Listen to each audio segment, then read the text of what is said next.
आज हम लोग एक ऐसे विषय के बारे में बात करने वाले हैं जो कि बहुत टाइम से अछूता है। ये डायरेक्टली इम्पैक्ट करता है गुड़गांव रियल एस्टेट को और पूरे एनसीआर को। हाँ, आज हम लोग बात करने वाले हैं हरियाणा रेल ऑर्बिट कॉरिडोर के बारे में। बहुत से लोगों को इसके बारे में यही क्लियरिटी नहीं है कि ये कार्गो फ्रेट है या किस हिसाब से ये ऑपरेट करेगा, क्या क्या इसकी कॉस्टिंग आएगी, किन किन एरियाज को ये इफेक्ट करने वाला है। ये बहुत सोचने समझने की बात है। क्या ये सिर्फ गुड़गांव के आउटर एरियाज तक ही रह के सीमित रह जाएगा और इससे कोई फर्क नहीं पड़ेगा? क्या इसमें पैसेंजर भी ट्रेवल करेंगे? कितनी इसकी कॉस्ट रहने वाली है और किस हिसाब से ये रेवेन्यू जनरेट करने वाला है? क्या इसकी करंट स्टेटस है और क्या पास्ट में पूरा हो चुका है? क्या ये नोएडा से गुड़गांव को लिंक करने की एक बेहतर कनेक्टिविटी हो सकती है? इन सभी सवालों के जवाब आपको आज इस वीडियो में मिलने वाले जो मैं बनाने जा रहा हूँ। साथ साथ आप लोग जो पहली बार इस चैनल पर है, चैनल को सब्सक्राइब और वीडियो को लाइक ज़रूर करें। और welcome to all channel property providers. मैं आपका भाई अरविंद डागर स्वागत करता हूँ आपके खुद के चैनल पे। आज हम लोग जो इस विषय में बात करने वाले हैं वो है हरियाणा ऑर्बिट रेल कॉरिडोर। ये ऑर्बिट रेल कॉरिडोर 211 किलोमीटर में बना है, जिसमें से 90 किलोमीटर यूपी का एरिया आता है।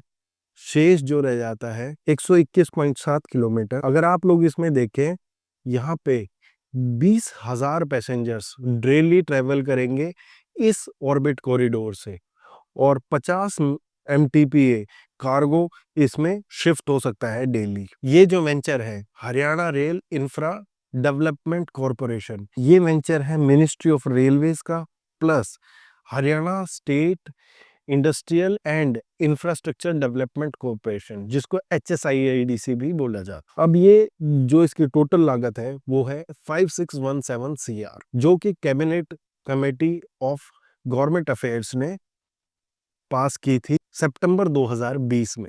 अब इसके ब्रिजेस की बात की जाए तो इसमें टोटल 23 ब्रिजेस आने वाले हैं। 3 रोड फ्लाईओवर्स आएंगे, 2 रोड ओवर ब्रिजेस आएंगे, 153 रोड अंडर ब्रिजेस आएंगे। साथ में एक अरावली टनल के थ्रू भी ये रीरूट करती है, जो कि सोना से और पलवल को जाती है। इसमें 1088 करोड़ का खर्चा आने वाला है, जिसमें कि 4.69 किलोमीटर लॉन्ग ये रहेगी और इसकी हाइट 25 मीटर की रहने वाली है। 2 वेज ये टनल रहने वाली है, जो कि पैरेलल चलेगी केएमपी के। और आज के टाइम में अब देखेंगे भी तो यहाँ का काम ऑलमोस्ट पूरा हो भी चुका है। इसका टेंडर 2022 में दिया गया था और जो कि पूरा होना है 2026 में। अब इसको जो टेंडर इशू हुआ था वो हुआ था RVNL को, रेल विकास निगम लिमिटेड। इसी अरावली में आप लोगों को जो देखेगा वहां पे डबल डेकर तक भी जा सकती है, उस अकॉर्डिंग इसके हाइट दी गई है। तो इसका जो रूट होने वाला है वो आप लोगों का लेके सोनीपत से और केएमपी के और साथ साथ चलेगा। अब इसमें ईस्टर्न और वेस्टर्न दोनों पेरिफेरल के साथ साथ ये रूट चलने वाला है, जो कि फ्यूचर में काफी अंडर ब्रिजेस, फ्लाईओवर्स और मेट्रो कनेक्टिविटीज, रेलवे कॉरिडोर्स सबको कनेक्ट करता हुआ निकलेगा। तो इससे सिर्फ ऑर्बिट रेल कॉरिडोर का सिर्फ अकेला ये नहीं है कि वो फ्रेट के लिए या वो निर्माणाधीन है या उसका डीपीआर होना, नहीं, वो एग्जीक्यूट ऑलरेडी हो चुका है। और आप लोग जहां पे देखेंगे कई कई जगह तो उसका 90% तक काम हो चुका है। अब बात करें उत्तर प्रदेश के पार्ट की, HRIDC 1.5 करोड़ की फिजिबल रिपोर्ट 2024 में बनवाई थी, जो कि ईस्टर्न ऑर्बिट रेल कॉरिडोर है। 90 किलोमीटर का, जैसे ही हमने बताया था, इसका डीपीआर 2025 में हो चुका है। ये एनसीआर के प्लानिंग का पार्ट है 2041 के मैप के हिसाब से। इससे ऑर्बिट रेल कॉरिडोर कनेक्ट करेगा गाजियाबाद, नोएडा, ग्रेटर नोएडा, दादरी, बागपत, इन सब को यूपी के थ्रू कनेक्ट करा जाएगा इस ऑर्बिट कॉरिडोर के थ्रू। अब हम लोग बात करते हैं कि ये कहाँ कहाँ पे किस किस कॉरिडोर को मैच करेगा या किस किस कॉरिडोर के साथ ये कनेक्ट करेगा, सो दैट आप लोगों को क्लियर अंदाजा आ जाए ये सर्कल है कितना बड़ा, यहाँ पे एग्जैक्ट गेम हो क्या रही है। क्योंकि रियल स्टेट में सर बोला जाता है कि गुड़गांव में इंफ्रा नहीं है या आसपास इंफ्रा नहीं है, जब इतना बड़ा इंफ्रा है अवेलेबल, बट आप लोगों को बताने वालों की शॉर्टेज है। आप लोगों को विजन की शॉर्टेज है कि हम लोगों का होगा कैसे, किस हिसाब से ये चीजें चलेंगी। तो अब मैं बता देता हूँ आपको कहाँ कहाँ से कनेक्ट करने वाली है। अब पहले बात करते हैं हाई स्पीड रेल की। दिल्ली से Ahmedabad high speed rail corridor को मानेसर के पास ये कनेक्ट करने वाला है। और फिर बात करें आरआरटीएस की, दिल्ली से अलवर आरआरटीएस, दिल्ली से सोनीपत आरआरटीएस, दिल्ली से रोहतक आरआरटीएस और दिल्ली से पलवल आरआरटीएस, सभी के जंक्शंस को ये मैच करेगा कॉरिडोर और एक अलग कनेक्टिविटी बनाने का टाइम लेगा।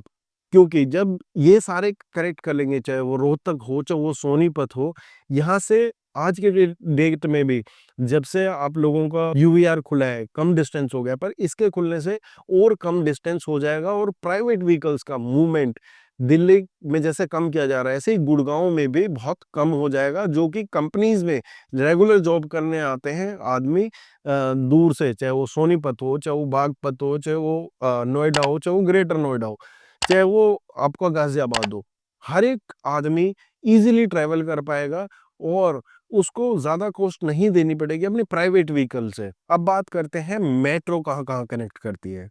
नेरेला से सोनीपत मेट्रो, बहादुरगढ़ से रोहतक मेट्रो, गुड़गांव से मानेसर वाली मेट्रो जो येलो लाइन है, नजफगढ़ से झज्जर मेट्रो लाइन जो कि ग्रे लाइन है, बादली से बाड़सा जो एम्स बाड़सा वाली मेट्रो है वो ग्रे लाइन को ये टच करेगी, और फरीदाबाद से पलवल मेट्रो जो कि वॉयलेट लाइन है उसको ये टच करने वाली है। अब बात करें लैंड एक्विजिशन की, तो फैब 2025 में लैंड एक्विजिशन पूरा हो चुका है, बेसिक इंफ्रा इसका कंप्लीट है, इसके 2 पैकेज ऑलमोस्ट 90% स्टेज पे हैं, ठीक है, और सारे पैकेजेस पे अग्रेसिवली काम चल रहा है। तो ये कोई हवा में प्रोजेक्ट नहीं है कि होगा, डीपीआर पास होगी, विजन आएगा। This is already created vision, this is under process, जो कि आप लोगों को काम कई जगह तो बताया मैंने आपको कितना हो चुका है। अब इससे गुड़गांव के किन किन मार्केट में फर्क पड़ेगा इनकी बात करते हैं। इससे गुड़गांव की जो मार्केट में फर्क पड़ेगा वो आप लोगों के पड़ने वाला है मेजरली सोना। क्योंकि ये जो अरावली वाली टनल मैंने आप लोगों को समझाई है, ये डायरेक्टली कनेक्ट करेगी आपकी पलवल को, नोएडा को, ग्रेटर नोएडा, बागपत। इस साइड से आप वेस्टर्न पेरिफेरल की तरफ जाएंगे, ईस्टर्न की तरफ से आके वेस्टर्न की तरफ जाएंगे। फिर दूसरा, इसके कनेक्टिविटी मानेसर को, सोनीपत को, इन सब को हिट करेगी। जो इसका कॉरिडोर बनने वाला है, जो केएमपी के अंडर अंडर सारा एरिया आने वाला है, वहां की जमीनों में भी रेट में कुछ ना कुछ बिल्कुल फर्क दिखाई देगा। आज भी आप लोगों को दिखाई देता है, चाहे वो खरखोदा हो, चाहे वो सोनीपत हो, चाहे वो आप लोगों का सोनीपत हो, फिर चाहे आप लोगों का मानेसर आ जाता है, चाहे आपका सोना आ जाता है, चाहे आपका पलवल आ जाता है। आने वाले टाइम में अब जैसे पलवल जो फरीदाबाद से और पलवल है, ठीक है, यहाँ पे लैंड एक्विजिशन चल रही है, आप लोगों को पता होगा, वो भी मैं एक वीडियो अगर आप कहेंगे तो कहाँ कहाँ लैंड एक्विजिशन चल रही है, कि क्या फर्क पड़ेगा, वो भी आप लोगों को। तो ये सारी माइक्रो मार्केट्स में अब जिनके बजट में जो ये कहते हैं क्या अरविंद जी हमारा तो 1, 1.5, 2, 2.5 करोड़ का बजट है और हम हाई राइज नहीं लेना चाहते, जो प्लॉट भी ले सकते हैं आउटस्कर्ट में, जो ये कहते हैं कि टियर 2 सिटी में प्लॉट कैसे वर्क करते हैं, तो यही टाइम है। कुछ टाइम तो आपका निकल चुका है 50%, बट अभी भी आपके पास 50% टाइम है कि आप यहाँ पे अर्ली इन्वेस्टमेंट करें और कुछ ना कुछ आप लोगों को बेनिफिट मिलेगा। आज चाहे आप बहादुरगढ़ देख लें, चाहे आप रोहतक देख लें, यहाँ से आने जाने का डिस्टेंस इतना कम हो चुका है कि आदमी डेली भी कम्यूट कर सकता है। तो यहाँ पे आप लोग इन्वेस्टमेंट कर सकते हैं। हाँ, मैं सिर्फ गुड़गांव करता हूँ, तो मैं बहुत ज्यादा आप लोगों की हेल्प नहीं कर सकता, बट ये कॉरिडोर इन चीजों में मेन आप लोगों की हेल्प करेगा। साथ में गुड़गांव की मार्केट और इसलिए भी चलेगी क्योंकि इतने बड़े बड़े टेंडर्स और ऑर्बिट कॉरिडोर, सारी कनेक्टिविटी आरआरटीएस से लेके ऑर्बिट कॉरिडोर तक की सारी कनेक्टिविटी आप लोगों के बिल्कुल 5 से 10 मिनट के डिस्टेंसेस पे होंगी। क्योंकि येलो लाइन का काम शुरू हो ही चुका है मेट्रो का, अब ये भी ऑर्बिट रेल कॉरिडोर को कनेक्ट करेगी। यहाँ से बैठो आप ऑर्बिट कॉरिडोर पे जाओ, ऑर्बिट कॉरिडोर से आप लोग एनीवेयर कहीं भी मूव कर सकते हो, जो मैंने चीजें बताई। तो बहुत अभी टाइम 5 से 7 साल का इसमें और लगना है, बट ये एक महत्वपूर्ण डिसीजन है। जो आदमी ये बोलता है क्या मानेसर के प्लॉट नहीं बढ़ेंगे, सोना के प्लॉट नहीं बढ़ेंगे, और जो सिर्फ इसी जंग में रहे हैं मानेसर वर्सेस सोना, तो वर्सेस कोई चीज होती नहीं है। बट फिर भी अगर आप लोग चाहते हैं कि मैं एक ऐसी वीडियो बनाऊं जिसमें आप लोगों को ये क्लैरिटी ज़रूर मिले, क्या मानेसर सोना में कौन-कौन आदमी किस-किस जगह फिट हो सकता है? क्या हम लोगों को लेना चाहिए और क्या हम लोगों का हाई राइज़ में ही मकसद पूरा होता है? क्या हम लो राइज़ में भी जा सकते हैं? किस हिसाब से होता है? तो ये ऑर्बिट कॉरिडोर एक माइलस्टोन इन्वेस्टमेंट का आप लोगों को हासिल करके देगा। जो भी लैंड में इन्वेस्टमेंट करना चाहते हैं, जो भी प्लॉट्स में इन्वेस्टमेंट करना चाहते हैं, जिनका बजट ज़्यादा भी है और जिनका बजट मेजर भी है, जो जिनकी इन्वेस्टमेंट 20, 50, 100 करोड़ रुपए तक की भी है और जो एग्रीकल्चर लैंड में इन्वेस्ट कर सकते हैं 2 एकड़, 5 एकड़, 10 एकड़, वो लोग भी हम लोगों से मेरी मेल आईडी दी हुई है स्पेशली। आप नीचे मेरी मेल आईडी पे मेल डाल के बता सकते हैं। मैं फ़ोन नंबर नहीं डाल रहा हूँ। बाकी हम लोग गुड़गाँव का अग्रेसिवली काम करते हैं। गुड़गाँव के लिए आप हम लोगों से मिल सकते हैं कभी भी, वो भी आप लोग मुझे मेल डाल सकते हैं। मिलते रहेंगे अगली वीडियोज़ में। उम्मीद करता हूँ क्या कुछ ना कुछ आपकी ज़िंदगी में वैल्यू ऐड कर पाया हूँगा। तो चैनल को सब्सक्राइब, वीडियो को लाइक ज़रूर करें। धन्यवाद।